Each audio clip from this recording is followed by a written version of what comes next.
শাহরিয়ার উৎভ্রান্তের মতো বাবাকে নিয়ে তাদের পরিচিত হাসপাতালে পৌঁছানো। সেখানে পৌঁছানোর পর দ্রুত চেঁচিয়ে উঠল, ইমার্জেন্সি, প্লিজ হেল্প। সাদা ইউনিফর্ম পরা দুইজন পুরুষ নার্স তৎক্ষণাৎ দৌড়ে আসে। একজন স্ট্রেচার ঠেলে আনে, অন্যজন সাহায্য করে তাকে নামাতে। শাহরিয়ার বুঝে ওঠার আগেই দুইজনে মিলে নিঃশ্বাসহীন মানুষটাকে তার হাত থেকে নিয়ে স্ট্রেচারে শুইয়ে দেয়। এর পরের সময়টা শাহরিয়ার একটা ঘোরের মধ্যে থাকে। ঘোরের মধ্যেই দেখল বাবাকে নিয়ে স্ট্রেচার এগিয়ে চলেছে ইমার্জেন্সি ইউনিটের দিকে। ফারিয়া উদ্ভ্রান্তের মতো দৌড়ে আসেন, পেছন পেছন আসে মাহিরাও। শাহরিয়ারই ফোন করে জানিয়েছে বাবার হঠাৎ গুরুতর অসুস্থতার কথা। ভদ্রমহিলা এসে ভয়ার্থভাবে জিজ্ঞেস করতে থাকেন কি হয়েছে। ফোনে জিজ্ঞেস করেও লাভ হয়নি। শাহরিয়ার তাৎক্ষণিকভাবে কল কেটে দিয়েছিল। শাহরিয়ার শূন্য দৃষ্টিতে কতক্ষণ চেয়ে থাকে মায়ের দিকে, যেন কোনো কথাই তার বোধগম্য হচ্ছে না। হঠাৎ সম্বিত ফিরে পেল সে। মা, শান্ত হও। ডাক্তার এখনো দেখছেন, আসুক, তারপর জানবো কি অবস্থা। তুমি বসো বেঞ্চে। ফারিয়া বসলেন, কিন্তু অস্থিরভাবে ঘন ঘন পা নাড়াতে লাগলেন। শাহরিয়ার মাহিরাকে জিজ্ঞেস করল, রাজীব আসবে? জানিয়েছিলি ওকে? মাহিরা শুষ্ক মুখে সায় জানায়। তাদের ওপর দিয়ে বিপদের রেলগাড়ি যাচ্ছে যেন, একটার পর একটা লেগেই আছে, অথচ কোনোটার সমাধান হওয়ার নাম নেই। ভাবিকে রেখে এসেছি বাসায়। বাসায় কেউ নেই, তাছাড়া কতক্ষণ না কতক্ষণ থাকা লাগে বাবুকে নিয়ে, তো আসাও যাবে না। শাহরিয়া শুধু মাথা হেলায়, আর কোনো প্রতিক্রিয়া দেয় না। কিছুক্ষণ পর ডক্টর আসলেন তাদের কাছে। সবাই মুহূর্তেই চঞ্চল হয়ে উঠল রোগীর অবস্থা জানার জন্য। ডক্টর তাদের পূর্ব পরিচিতই, সোহাইল শাহবাজ আগেও ওনার কাছে দেখিয়েছিলেন। শাহরিয়ার, তুমি একটু আমার সাথে আসো। শাহরিয়ার কথা মতন এগিয়ে গেল ডক্টরের কাছে। দেখো শাহবাজ সাহেব কার্ডিয়ার অ্যারেস্ট হয়েছে। উনি তো আগে থেকেই হার্টের পেশেন্ট। 3টা রিং পরানো আছে তার হার্টে। বিষয়টা একটু ক্রিটিক্যাল, বুঝলে? শাহরিয়ারের ভেতরটা অদ্ভুত আশঙ্কায় চেয়ে গেল। এখন কি করতে হবে ডক্টর? ডক্টর কিছুটা হতাশ স্বরে বললেন, এখন চেষ্টা করতে হবে আর কি, ওনাকে লাইফ সাপোর্টে রাখতে হবে। তুমি সব ফর্মালিটি কমপ্লিট করে ফেলো জলদি জলদি। ওনাকে আইসিইউতে শিফট করতে হবে। একটু থামেন তিনি, তারপর খুব ধীর কণ্ঠে বললেন, দোয়া করো যেন উনি সারভাইভ করে যান। ফারিয়া ফুপিয়ে ফুপিয়ে কেঁদেই যাচ্ছেন তখন থেকে। ওনাকে সান্ত্বনা দেওয়ার জন্য আপাতত কেউ এগিয়ে আসছে না। সবারই মন মেজাজ বিক্ষিপ্ত, কেউ কাউকে ধরার মতন অবস্থায় নেই। শাহরিয়ার আর মাহিরার হাজবেন্ড রাজীব দুজনে মিলে ছোটাছুটি করে সব ফর্মালিটিস কমপ্লিট করে নিয়েছে। কিছুক্ষণ আগেই সোহাইল সাহাবকে আইসিইউ রুমে নিয়ে যাওয়া হয়েছে। মানুষটাকে ওই এক ঝলক দেখার পর থেকে সকলে আরও বিমর্ষ হয়ে গেছে। ফারিয়াও সেই থেকে অশান্ত মনে কেঁদেই যাচ্ছেন। আরও কিছুক্ষণ পর শাহরিয়ার হঠাৎ কেঁপে উঠল, মায়ের দিকে ফিরে কিছুটা ধমকের স্বরে বলল, মা, তুমি থামবে? কাঁদতে হলে বাসায় গিয়ে কাঁদো। এটা হসপিটাল, তোমার জন্য বাকিরা অসুবিধায় পড়ছে। ফারিয়া ধমক খেয়ে কয়েক মুহূর্তের জন্য স্তব্ধ হয়ে গেলেন। পরক্ষণেই আবার চাপার স্বরে কান্না আরম্ভ করলেন। মা, শাট আপ, কান্না বন্ধ করো। সব গন্ডগোলের মূল তো তুমি। এখন কেঁদে কী লাভ? না তুমি অরুকে যেতে দিতে, আর না বাবা টেনশনে এভাবে অসুস্থ হয়ে পড়তো। ফারিয়া নিজেকে আরো অপরাধী ভাবতে আরম্ভ করেন। এই কথাগুলো শুনে মুখে আঁচল চেপে নিঃশব্দে কাঁদতে থাকলেন। মাহিরা দ্রুত মায়ের পাশে বসল, গরম চোখে ভাইয়ের দিকে তাকালো শাসনের দৃষ্টিতে। কিন্তু শাহরিয়ারের কোনো ভাবান্তর হলো না। ভাইয়ের মাথা আসলেই গেছে। আরে ভাই, কি হয়েছে? সিচুয়েশনটা তো এখন সবার জন্যই খারাপ। এভাবে আন্টিকে দোষারোপ করলে সব আগের মতো হবে?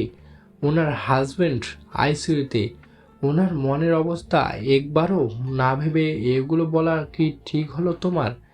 এইসব সিচুয়েশনে ইমোশনাল কন্ট্রোলে রাখতে হয় ভাই। রাজীব শাহরিয়ারের পিঠ চাপড়ে নরম কণ্ঠে বলল কথাগুলো। শাহরিয়ারের ভেতরে আসলে কিছুই ঠিক নেই। অরোরার মেসেজের কথা এখনো সে কাউকে জানায়নি। সে কার কাছে বলবে নিজের মনের সংখ্যাগুলো? বোনের কোনো খোঁজ নেই, এদিকে বাবা হসপিটালে। এই অবস্থায় কার মাথা ঠিকঠাক কাজ করে?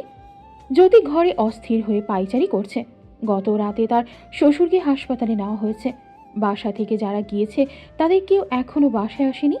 মাহিরাকে অবশ্য কয়েক দফা কল দিয়ে জেনেছে অবস্থা ক্রিটিক্যাল। বাবার জন্য দোয়া করতে বলেছে সে। সুমি এসে জিজ্ঞেস করে গেল রান্নায় কি কি বসাবে। জ্যোতির শর্টকাট কিছু করতে বলে দিয়েছে ওকে। মহসিন আর জুবাইরকে সে আর মিতু মিলেই সামলাচ্ছে। মহসিন গত রাত থেকে মাকে না দেখার কারণে অনেক কান্নাকাটি করেছিল। পরে জ্যোতি ভুলিয়ে ভালিয়ে ঠান্ডা করেছে। এখন চুপচাপ খেলছে। দুপুরের দিকে শাহরিয়ার বাসায় আসতে জ্যোতি ছুটে যায় তার দিকে। এক রাতেই চেহারা শুরুতের কি অবস্থা হয়েছে তার। চোখ দুটো লাল হয়ে আছে, মাথার চুলও উস্কো খুস্কো। চোখ কি শুধু না ঘুমানোর কারণে লাল? জ্যোতির ভীষণে তোলপাড় হলো মানুষটার এমন ভগ্ন অবয়বে। জ্যোতি ধীর কণ্ঠে প্রশ্ন করল, আন্টি আসেনি সাথে? বলেছি আসবে না। শাহরিয়ার ছোট করে উত্তর দিল। সে বাসায় এসে জ্যোতির দিকে সরাসরি একবারও তাকায়নি, যেন নিজেকে লুকিয়ে রাখার প্রয়াসে আছে সে। দ্রুত নিজের কামরায় গিয়ে বাথরুমে ঢুকে গেল শাওয়ার নিতে। জ্যোতি দ্রুত ওয়ার্ড্রোব থেকে তার কাপড় বের করে হ্যাঙ্গারে ঝুলিয়ে রাখল। আধ ঘন্টা পর শাহরিয়ার দরজা হালকা খুলে পোশাক নেওয়ার জন্য আস্তে করে ডাক দিল জ্যোতিকে। জ্যোতি সেখানেই ছিল। দ্রুত তার হাতে সেগুলো দিয়ে দেয় সে। কিছুক্ষণ পর শাহরিয়ার শুধু প্যান্ট পরে বের হলো। গায়ের ওপরের অংশ উন্মুক্ত। টি শার্ট বিছানায় রেখে ওয়ার্ড্রোব খুলে তাকে ফুল স্লিভ শার্ট বের করতে দেখে জ্যোতি প্রশ্ন করে, এখনই যাবেন আবার? শাহরিয়ার হালকা মাথা নেড়ে সম্মতিসূচক ভাবে বলে, তাহলে আমি খাবার বেড়ে আনি, কিছু খেয়ে যান। না, খাবো না আমি। তুমি ব্যস্ত হয়েও না। জ্যোতি শুনল না কথা। নিজেই গিয়ে খাবার বেড়ে নিয়ে এলো। গরম গরম ধোয়া ওঠা চিকন চালের ভাত আর ডিম ভুনা নিয়ে আসলো সাথে করে। অন্য হাতে আরেকটা বাটিতে মাংস ভুনা রয়েছে। শাহরিয়ার সেসব দেখে মুখ বিকৃত করে ফেলল। আমার খাবার কথা মনে আসলেই ভিতরে গা গোলাচ্ছে জ্যোতি। মনে হয় না কিছু মুখে দিতে পারবো। জ্যোতির চোখ পাকিয়ে হুমকি দিল, চুপচাপ আমার সামনে বসুন। গতকাল বিকাল থেকে কিছু পড়েনি পেটে, তাই এই অবস্থা। এখন আপনিও যদি অসুস্থ হয়ে পড়েন তাহলে ঘরের বাকিদের সামলাবে কে? জ্যোতি তারপর জোর করে নিজ হাতে খাইয়ে দিল তাকে। শাহরিয়ারও বাধ্য ছেলের মতো খেয়ে নিল। এতক্ষণ দৌড়ঝাঁপের মধ্যে খাবারের কথা মাথায় না থাকলেও পেটে খাবার পড়তেই বুঝতে পারল তার সত্যি ভীষণ খিদে পেয়েছিল। খাবার শেষ করার পর শাহরিয়ার বেসিংয়ে গিয়ে মুখ ধুয়ে তোয়ালে মুখ মুছতে নিলে জ্যোতি বাধা দেয়। শাহরিয়ার কাছে এসে নিজের ওড়নার প্রান্ত দিয়ে শাহরিয়ারের ভেজা মুখটা ভীষণ যত্নের সাথে মুছে দেয়। শাহরিয়ার এক দৃষ্টিতে স্ত্রীর কার্যকলাপ দেখতে থাকে। তাকে মেন্টালি সাপোর্ট দেওয়ার জন্য জ্যোতির এই আপ্রাণ চেষ্টা শাহরিয়ারের হৃদয় ছুঁয়ে গেল। ভেতর থেকে কাউকে বলতে না পারা কষ্টগুলো যেন এই যত্নের ছোঁয়ায় ঠেলে বেরিয়ে আসতে চাইছে ভেতর থেকে। তবুও নিজেকে সামলে সে সরে দাঁড়ায়। 5 মিনিট বসুন, সুমি সবার জন্য খাবার প্যাক করছে, সেগুলো নিয়ে যান। শাহরিয়ার তাই চুপচাপ মূর্তির মতন বসল বিছানায়। চোখ দুটো তার ভীষণ শুষ্ক, কেমন যেন করকর করছে চোখ দুটো। জ্যোতি এক দৃষ্টিতে চেয়ে রইল তার শক্ত মুখটার দিকে। স্পষ্ট বোঝা যাচ্ছে নিজেকে জোর করে কাঠিন্যের খোলসে আবৃত করে রাখছে মানুষটা। আসার পর জুবাইরের খোঁজ একবারও করেনি লোকটা, অথচ বাহির থেকে এলে আগেই জুবাইরের কাছে যাওয়া চাই তার। এতেই বোঝা যায় মানুষ কীরকম মানসিক পীড়াতে আছে। জ্যোতি আলতো করে শাহরিয়ারের হাতে হাত রাখে, তারপর মোলায়েম স্বরে বলে, আপনার খারাপ লাগলে আমাকে জড়িয়ে ধরতে পারেন, ভেতরে আটকে থাকা কথাগুলো আমার সাথে শেয়ার করতে পারেন। কিছু না হোক, অন্তত মনটা হালকা হবে। শাহরিয়ার স্থির হয়ে বসে রইল। তারপর হঠাৎ জ্যোতিকে সজোরে জড়িয়ে আঁকড়ে ধরে নিজের সাথে। জ্যোতির কাঁধে মুখ ডুবিয়ে পড়ে থাকে নির্জীব হয়ে। জ্যোতির স্পষ্ট মানুষটার দ্রুতগতির হৃদস্পন্দন টের পাচ্ছে। শাহরিয়ারের গায়ের কম্পন স্পষ্ট টের পাচ্ছে সে। নিজেও তাই শক্ত করে 2 বাহু দিয়ে জড়িয়ে ধরল তাকে। থেকে থেকে পিঠে হাত বুলিয়ে দিতে লাগলো ভরসা দেওয়ার উদ্দেশ্যে। রিল্যাক্স অন, সব ঠিক হয়ে যাবে ইনশাল্লাহ।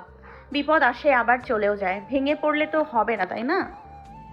শাহরিয়ার আরও কিছুক্ষণ তাকে শক্ত করে জড়িয়ে ধরে এক পর্যায়ে বাঁধন আলগা করে ছেড়ে দেয়। তারপর কাঁদো কাঁদো স্বরে বলল, আমি ভালো নেই জ্যোতি, আমি একদম ভালো নেই।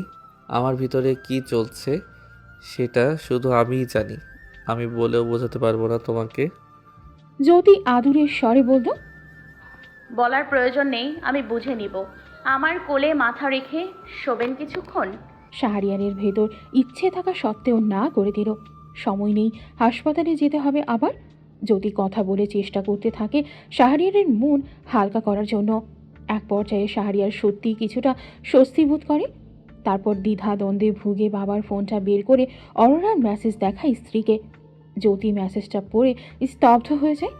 মুহূর্তেই গা শিরশির করে ওঠে তার। বুঝতে পারে শাহরিয়ারের এমন দিশেহারা আচরণের হেতু। এটা সত্যি অরোরা পাঠিয়েছে? শাহরিয়ার অন্যমনস্ক হয়ে বলে, জানি না, অরু এত সহজে গিভ আপ করার মতো মেয়ে না। আমাদের 3 ভাই বোনের মধ্যে সবথেকে গাছাড়া স্বভাবের ও। ওই ঘটনার পর ওর সাথে আমি নিজে কথা বলেছি। তখন আমি যখন সান্ত্বনা দিচ্ছিলাম, ওর কাছে অ্যাপোলোজাইজ করছিলাম, তখন ও নিজে আমাকে অভয় দিয়েছিল। বলেছিল এটা বড় কিছু না, এরকম আরও মেয়ের সাথেও হচ্ছে।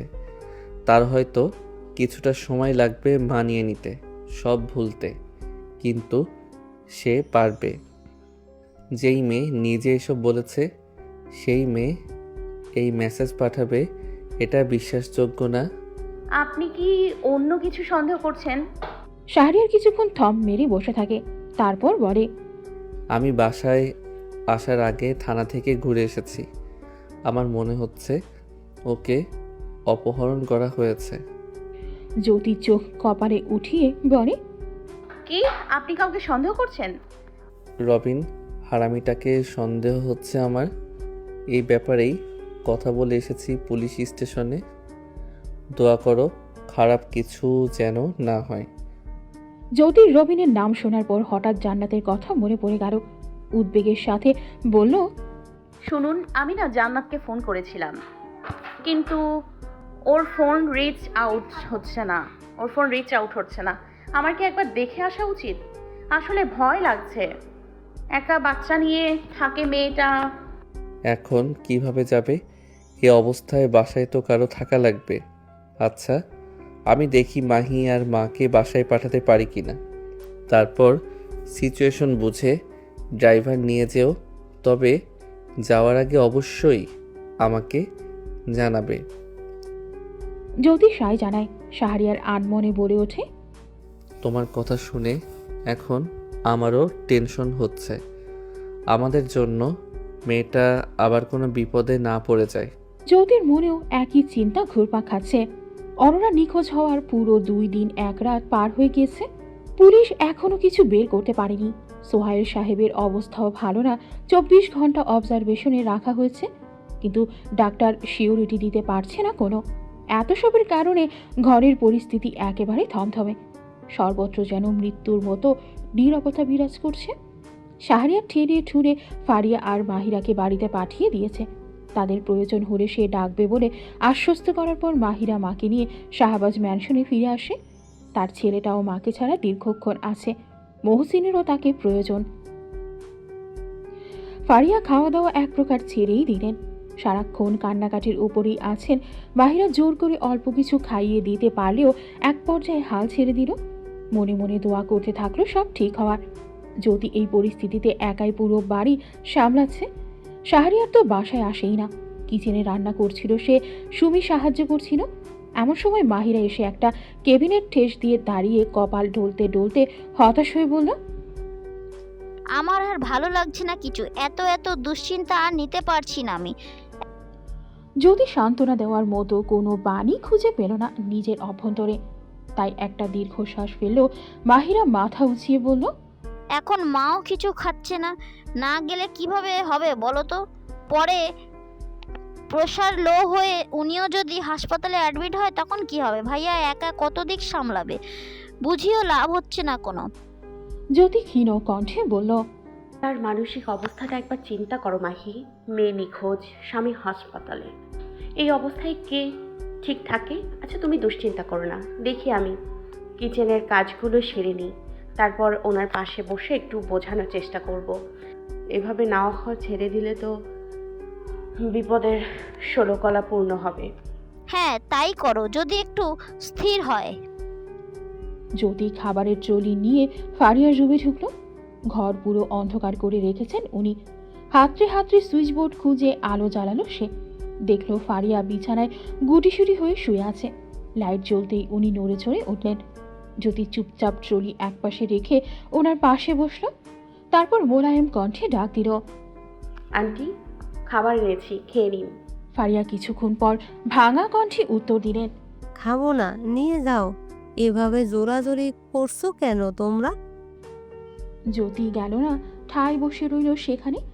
ফারিয়া তখনও মুখ লুকিয়ে আছেন। জ্যোতি একটু পর বলে, আপনার মনের অবস্থা বুঝতে পারছি। সিচুয়েশনটা আমাদের প্রত্যেকের জন্যই দম বন্ধ করা। আর আপনি তো সেখানে একজন মা, একজন স্বামী, আপনার কষ্টটা তো আরও বেশি। জ্যোতির কথা ফারিয়া আবার ফুপিয়ে উঠলেন। দুঃখ আবার উথলে উঠছে ভেতরে। কিন্তু তারপরেও কিছু তো খেতে হবে, তাই না? শরীর কি দুঃখ বোঝে? পরে দুর্বল হয়ে পড়লে আঙ্কেলকে যখন রিলিজ দেয়া হবে তখন আনতে যাবেন কিভাবে? অরু যখন বাসায় আসবে তখন জড়িয়ে ধরে আদর করবেন কিভাবে? এই জন্য কি আপনার সুস্থ থাকা জরুরি না? আপনি কি খাবেন বলুন আমাকে, আমি বানিয়ে দিব। ফারিয়া কাঠ হয়ে পড়ে রইলেন। কথাগুলো শোনার পর তার অভ্যন্তরে আলোড়ন হচ্ছে। সত্যিই সোহাইলকে রিলিজ দেওয়া হবে? অরোরা ফিরে আসবে? এতক্ষণে তিনি মুখের উপর চেপে ধরা বালিশটা সরিয়ে জ্যোতিকে অদ্ভুত দৃষ্টিতে দেখলেন। জ্যোতি ভেতরে ভিতরে আটকে উঠল ফারিয়ার চেহারা দেখে। কালশিটে পড়ে গিয়েছে কেমন যেন মুখ জুড়ে দীর্ঘক্ষণ কান্নাকাটি আর মানসিক দহনের ফলে। চোখ মুখ ফোলা, গালে চোখ বেয়ে গড়িয়ে পড়া পানির কিছু ধারা শুকিয়ে চিটচিটে হয়ে আছে, কিছু ধারা আবার তাজা। ওনার সুন্দর চুলগুলো এখন কিছুটা কাকের বাসার মতো দেখাচ্ছে। নিজের কি করুণ হাল করে ফেলেছেন তিনি। জ্যোতির ভেতরে ভীষণ মায়া হলো। ফারিয়া শোয়া থেকে উঠে বসলেন। কতক্ষণ থম মেরে বসে থেকে হঠাৎ আবার হুট করে কেঁদে উঠলেন। আমার মেয়েটা কই আল্লাহ জানে। এত দোয়া করছি, আমার মেয়েটা আসছে না কেন? ওকে কেউ অপহরণ করলে তো এতক্ষণে মুক্তিপণ দাবি করে ফেলার কথা, সেটাও তো কেউ করেনি। তবে ও গেল কোথায়? জ্যোতির জড়িয়ে ধরে ওনাকে সান্ত্বনা দিতে ইচ্ছে করো, কিন্তু আড়ষ্টতার কারণে করতে পারল না। শুধু ওনার হাত দুটো নিজের মুঠিতে নিয়ে মৃদু চাপ দিয়ে বলল, ফিরে আসবে ও, আপনি চিন্তা করবেন না প্লিজ, সবাই দোয়া করছে ওর জন্য। ফারিয়া তবুও কাঁদতে লাগলেন। হঠাৎ অপ্রকৃতস্থের মতো অদ্ভুতভাবে বলে উঠলেন, তোমার বদদোয়া লেগেছে বুঝলে। তোমাকে স্বামী সংসার ছাড়া করতে চাইছিলাম, এখন আল্লাহ আমার স্বামীকে কেড়ে নিচ্ছেন। আমার মেয়েটাও এখন নিরুদ্দেশ। তোমার হায় লেগেছে বুঝতে পারছি আমি। জ্যোতি কেঁপে উঠল। মনের অজান্তে ইস্তেগফার পাঠ করে দ্রুত বসা থেকে উঠে বিভ্রান্তির সাথে বলল, আন্টি এসব কি বলছেন? ফারিয়া গাল মুছতে মুছতে বলল, আমি ঠিকই বলেছি, তোমার সাথে কম তো করিনি। এসবেরই কর্মফল পাচ্ছি এখন। জ্যোতি দিশেহারা বোধ করো ভীষণ জোর দিয়ে বলল, আমি কাউকে বদদোয়া দিইনি। আপনি এভাবে চিন্তা করা বন্ধ করুন। বিপদ সবার জীবনেই আসে, বিপদ দিয়ে আল্লাহ পরীক্ষা করেন, এটাকে আপনি পরীক্ষা হিসেবেই নিন। বদদোয়া মুখে দেওয়ার দরকার হয় না, বান্দার অজান্তেই আল্লাহর দরবারে চলে যায়। আর আমি বোকা, সেটা ভুলে বসেছিলাম। আল্লাহ মাফ করুক আমাকে। আমি বুঝতে পারছি আমার খামতিগুলো। তোমাকে সর্বশান্ত করার উন্মাদনায় নেমেছিলাম, এখন আল্লাহ আমাকে সর্বশান্ত করে দিচ্ছেন। আমি আর সহ্য করতে পারছি না জ্যোতি, আমার ভীষণ কষ্ট হচ্ছে। জ্যোতি ভেবেই পেল না তার এখন কি করা দরকার। কতক্ষণ স্থির থেকে ফারিয়া আবার বললেন, তুমি আমাকে ক্ষমা করে দাও প্লিজ। আমার নাদান মেয়েটাকেও ক্ষমা করে দিও। ও জানে, জানা অজানে তোমার সাথে বহুবার বেয়াদবি করেছে, ওকে মাফ করে দিও ছেলে মানুষ মনে করে। জ্যোতি ফারিয়ার পাশে পুনরায় বসে কোমল কণ্ঠে বলল, আন্টি, আপনি মানসিকভাবে ভালো নেই, এখন এসব চিন্তা করার সময় না। আপনি নিজের প্রতি একটু যত্নবান হন, সব ঠিক হয়ে যাবে ইনশাল্লাহ। না, আগে বলো ক্ষমা করেছো। জ্যোতি বোকার মতো তাকিয়ে রইল অবুঝের মতো জেদ ধরে থাকা মধ্যবয়সী মহিলাটির দিকে। তাকে শান্ত করতে মোলায়েম কণ্ঠে বলল, হ্যাঁ, করে দিয়েছি, মন থেকে করে দিয়েছি। আপনি আর এসব নিয়ে চিন্তা করবেন না প্লিজ। ফারিয়া যেন একটু স্বস্তি বোধ করলেন। কতক্ষণ একভাবে বসে থেকে হঠাৎ বললেন, কি রান্না হয়েছে আজকে? জ্যোতির মুখে হাসি ফুটে উঠল কথাটা শুনে। দ্রুত টলি সামনে নিয়ে এনে খাবারের ঢাকনাগুলো সরাতে লাগলো। জ্যোতি কলিং বেলে প্রেস করে অপেক্ষা করতে থাকে বাইরে। কেউ দরজা খুলছে না দেখে কিছুক্ষণ আবার কলিং বেল চাপে।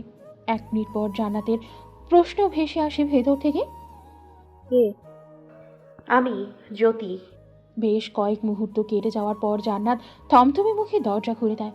তার মাথায় বড় করে ঘোমটা টেনে দেওয়ার দরুন কপাল ভ্রু অনেকটাই ঢাকা। জ্যোতি জান্নাতের হাবভাব দেখে ভ্রুকুটি করে বলল, বাইরেই দাঁড় করিয়ে রাখবি? জান্নাত অপ্রস্তুত হয়ে যায়, দ্রুত বলে। না, আয় ভিতরে আয়। জ্যোতি তাকে পাশ কাটিয়ে ভেতরে প্রবেশ করতে করতে উদ্বিগ্ন স্বরে বলল, তোকে এতবার কল দিলাম অথচ তোর পাত্তাই পাওয়া গেল না। কোথায় ছিলি তুই ফোন বন্ধ করে? আমি কত টেনশনে ছিলাম জানিস? জান্নাত জবাব দেয় না। জ্যোতিকে বসতে বলে নিজের রুমে গিয়ে আফরাকে দেখে আসে। আফরা ঘুমাচ্ছিল। কলিং বেলের আওয়াজে উঠে গেছে। কিছুক্ষণের মধ্যেই মেয়েকে নিয়ে জ্যোতির সামনে আসলো। ফোন বন্ধ করে রেখেছিলি কেন? ফোন নষ্ট হয়ে গেছে। নিজের মেয়েকে নিয়ে ব্যস্ত থাকতে থাকতে সোজাসাপটা বলল সে। জ্যোতির কাছে জান্নাতের আচরণ বেশ অসংলগ্ন ঠেকল। এভাবে ওর সামনে ওড়না টেনে বসে আছে কেন মেয়েটা? আমার ননদ 2 দিন ধরে মিসিং। জান্নাত যেন জমে গেল। একে একে চোখের সামনে ভাসতে লাগলো কিছু টুকরো টুকরো স্মৃতি।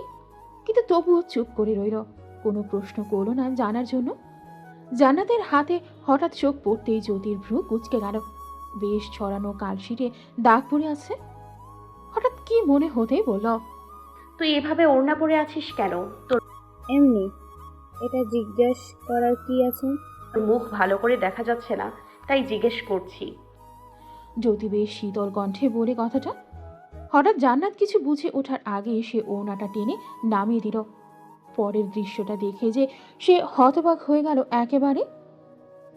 কপালে সেলাই করা কয়েক জায়গায় কালচে দাগ, স্পষ্ট মারধরের চিহ্ন। জান্নাত জ্যোতির আকস্মিক এই কাজে হকচকিয়ে গেলেও হুঁশ ফিরতেই দ্রুত পুনরায় ওড়না টেনে উদ্ভ্রান্তের মতো বলল, আচ্ছা যা, এমন করলি কেন? আস্তে আস্তে জ্যোতির মুখ কাঠিন্যে ভর করল। হিমশীতল কণ্ঠে প্রশ্ন ছুড়ে দিল সে। তোকে মেরেছে কেউ? জান্নাত তটস্থ হয়ে বলল, কে মারবে? আজব তো। মিথ্যা বলবি না, খবরদার। রবিন এসেছিল, ও মেরেছে তোকে? এমন হলে রবিনের উপর পুলিশ কেস হবে। জান্নাত এবার ভীষণ রেগে গেল হুট করি। এত প্রশ্ন ভালো লাগে না আমার, বিরক্ত লাগে। আমার জীবন নিয়ে তোর মাথা না ঘামালেও চলবে জিপি। যদি কাতর চোখে তাকালো বান্ধবীর দিকে। ভীষণ অপমানিত বোধ করছে সে জান্নাতের কথাটায়। আসার পর থেকে তার সাথে জান্নাতের ব্যবহার শীতল, যেন জান্নাত খুশি হয়নি তার আশাতে। তার আত্মসম্মান বোধে আঘাত লেগেছে ভীষণ বিষয়টা। তাই উঠে দাঁড়িয়ে বলল, আচ্ছা, আমি তাহলে আসি। আমার আসাতে সম্ভবত তুই বিরক্ত হয়েছিস। জান্নাত কোনো প্রত্যুত্তর করল না, এমনকি বাধাও দিল না তাকে। জ্যোতি চলে যাওয়ার আগে মনস্থির করে ঘুরে দাঁড়ালো কিছু বলার উদ্দেশ্যে। তোকে একটা কথা বলি, যখন কেউ তোর পরোয়া করে তখন তোরও উচিত তার পরোয়া করা। সেটা যদি না পারিস তাহলে উচিত তার অনুভূতির কদর করা। কিন্তু তুই এটা কখনোই কারোর সাথে করিসনি এই জীবনে। যাই হোক, ভালো থাক। বলে দ্রুত পদক্ষেপে চলে গেল সে সদর দরজার কাছে। দরজা খুলে বাইরে বের হতেই যাবে এমন সময় জান্নাত পেছন থেকে রোবটের মতো বলে উঠল, আসিফ আমাকে তালাক দিয়েছে। যদি আমি কিছু কারণে মানসিকভাবে ঠিক নেই, কিছু মনে করিস না আমার ব্যবহারে। 1 সপ্তাহ পর এই এক সপ্তাহে যে কত কিছু ঘটে গিয়েছে। অরোরাকে উদ্ধার করতে পেরেছে পুলিশ 2 দিন আগে। শাহরিয়ারের সন্দেহই সঠিক ছিল, রবিনই কিডন্যাপ করেছিল অরোরাকে। পুলিশ কয়েকদিন রবিনকে সিভিল ড্রেসে থেকে অবজারভেশনে রেখেছিল। তাকে ফলো করেই অরোরার হদিস পেয়েছে তারা। অরোরাকে উদ্ধার করে হসপিটালে অ্যাডমিট করা হয়েছে। 1 সপ্তাহ নিখোঁজের পর যখন তাকে উদ্ধার করা হয় তখন তার অবস্থা বেশ গুরুতর ছিল। পুরো দেহে নির্যাতনের চিহ্ন, ভগ্ন স্বাস্থ্য সব মিলিয়ে তার পরিস্থিতি সত্যিই খারাপ ছিল। এই কটা দিন না তাকে ঠিকমতো খেতে দেওয়া হয়েছে, না তার সাথে ভালো ব্যবহার করা হয়েছে। আইসিইউতে নেওয়ার 4 দিন পর সোহেল সাহেবের অবস্থা কিছুটা উন্নতির দিকে যায়। ডাক্তার বেশ আশা দেয় তাদের। অরোরাকেও সেই হসপিটালে অ্যাডমিট করা হয়েছে। বাবার অবস্থা জানার পর সে নিজের অবস্থা ভুলে একেবারে ভেঙে পড়েছে। অপরাধ বোধ তার ভেতরটা একেবারে শেষ। তার জন্যই তো তার পরিবারের এত ভোগান্তি হলো। ঘরের প্রত্যেকে যেন প্রাণ ফিরে পেয়েছে। মানসিক অবসাদ অনেকটাই কেটে গেছে প্রত্যেকে। পুলিশ রবিনকে ধরে নিয়ে গেছে। তার উপরে একাধিক মামলা করা হয়েছে। শাহরিয়ার প্রাণপণে চেষ্টা করছে রবিনের যেন সর্বোচ্চ শাস্তি হয়। এত সবের মধ্যে জ্যোতি একটা কাজের কাজ করেছে। জান্নাতকে বুঝিয়ে শুনিয়ে রবিনের বিপক্ষে মামলা দায়ের করাতে পেরেছে। একাধারে প্রতারণা, জালিয়াতি, বিয়ের প্রতারণা, শারীরিক নির্যাতন সহ বেশ কয়েকটা মামলা দিয়েছে জান্নাত রবিনের বিপক্ষে। অরোরা এবং জান্নাত 2 পক্ষের এতগুলো পুলিশ কেসে আশা করা যাচ্ছে রবিনের যাবজ্জীবন সশ্রম কারাদণ্ড হবে। জান্নাত প্রথমে রাজি হতে চায়নি, কিন্তু জ্যোতি আর শাহরিয়ারের ফুসলানোর পর আশ্বস্ত হয়ে এই স্টেপ নিতে পেরেছে। আপাতত সকলের মানসিক চাপ কিছুটা কমেছে। আরও 4 দিন পর অরোরাকে রিলিজ দেওয়া হলো। এরও 4 দিন পর সোহাইল শাহবাজকেও বাড়িতে নিয়ে আসা হয়েছে। আপাতত ঘর পূর্বের মতো সকল মানুষে পরিপূর্ণ হয়েছে। অরোরা অনেক কান্নাকাটি করে মাফ চেয়েছে সবার কাছে। সবাই যদিও তাকে মাফ করে দিয়েছে তার ভুলগুলোর জন্য, কিন্তু সে তবুও দাগ কেটে দিয়েছে সবার অন্তরে। এটা নিয়ে সকলের মনেই একটা শীতল ক্ষোভ রয়ে গেছে। শাহরিয়ার পারতপক্ষে বোনের সাথে কথা বলছে না ক্ষোভে। যদিও ফারিয়া সব ভুলে মেয়েকে আগলে নিয়েছেন, ছেলেকেও বারবার বলছেন অরোরার সাথে স্বাভাবিক হতে, কিন্তু শাহরিয়ার বলেছে তার সময় লাগবে। আর সব কিছুর জন্য ক্ষমা করতে পারলেও অরোরার জন্য বাবার অবস্থা এত অবনতির দিকে গিয়েছে, এই বিষয়টার জন্য সে তাকে কখনো ক্ষমা করতে পারবে না। অরোরা বহুবার মাপ চেয়েছে ভাইয়ের কাছে, কিন্তু শাহরিয়ারের সেই একই কথা। অরোরা নিজেও ভাইয়ের রাগ সম্পর্কে অবগত। সে ভালো করেই জানে শাহরিয়ার এত সহজে ঠান্ডা হবে না। সে নিজেও তো কাজ করেছে এমনই। অরোরা এ কদিনে নিজ থেকে জ্যোতির সাথে সম্পর্ক স্বাভাবিক করার চেষ্টা করেছে। জ্যোতির কাছেও ক্ষমা চেয়েছে তাকে অবিশ্বাস করার জন্য। সে পূর্বের সব কিছুর জন্য ক্ষমা চেয়েছে। জ্যোতি মেয়েটার অবস্থা দেখে তাকে আশ্বস্ত করেছে যে সে কিছু মনে পুরে সে রাখেনি। অরোরা যেন এইসব নিয়ে আর চিন্তা না করে, বরং এই দুর্ঘটনা থেকে সে যে শিক্ষা পেয়েছে সেটা যেন সবসময় মনে রাখে, তাহলেই হবে। জ্যোতি জুবাইরকে কোলে নিয়ে ব্যালকনিতে বসেছিল। শাহরিয়ার বাইরে থেকে এসে রুমে তাকে দেখতে না পেয়ে ব্যালকনিতে উকি দিয়ে তাকে দেখতে পেয়ে প্রশ্ন করল, এখানে বসে আছো যে? জ্যোতি আটকে উঠে শাহরিয়ার হঠাৎ কথা বলায়। এভাবে কেউ ভয় দেখায়? আশ্চর্য। আমি ভয় কখন দেখালাম? এখানে বসে আছো কেন সেটাই তো জিজ্ঞেস করেছি শুধু। জ্যোতি উত্তর দিল না। তার মন ভালো নেই নানা কারণে। শাহরিয়ার হয়তো বুঝতে পারল স্ত্রীর মন ভালো নেই, তাই জুবাইরকে কোলে নিতে নিতে জিজ্ঞেস করল, কি চিন্তা করছিলে এতক্ষণ? মুড অফ কেন? জ্যোতি এড়িয়ে গেল প্রশ্নটা। শাহরিয়ার বিছানায় শুয়ে রেস্ট নেওয়ার সময় জ্যোতি আমতা আমতা করে বলল, আপনি অরোরার সাথে স্বাভাবিক বিহেভ করছেন না কেন? ও কত বড় বিপদের মধ্যে দিয়ে গেছে। এখন এসব নিয়ে রাগারাগি করলে এটা কি ভালো দেখায়? শাহরিয়ার শীতল কণ্ঠে বলল, আমি এই বিষয়ে কথা বলতে চাচ্ছি না জ্যোতি। ও দুধের শিশু না যে যে যা বোঝাবে ও সেটাই বুঝবে। ও এইবার শুধু ভুল করেনি, গুরুতর ভুল করেছে। মা ওকে আশকারা দিতে দিতে এত বেপরোয়া বানিয়েছে। কিন্তু এই ব্যাপারে আমার পক্ষ থেকে ওর জন্য কোনো ছাড় নেই। ওর সাথে এর চেয়েও বড় কোনো দুর্ঘটনা ঘটতে পারত। আল্লাহ হেফাজত করেছেন বলে বড় কিছু হয়নি। ওর বুঝতে হবে ও কত বড় ভুল করেছে। এত সহজে মাফ করে দিলে ও কখনোই রিয়েলাইজ করতে পারবে না ওর ভুলটা। শাহরিয়ার একটু থেমে আবার বলে,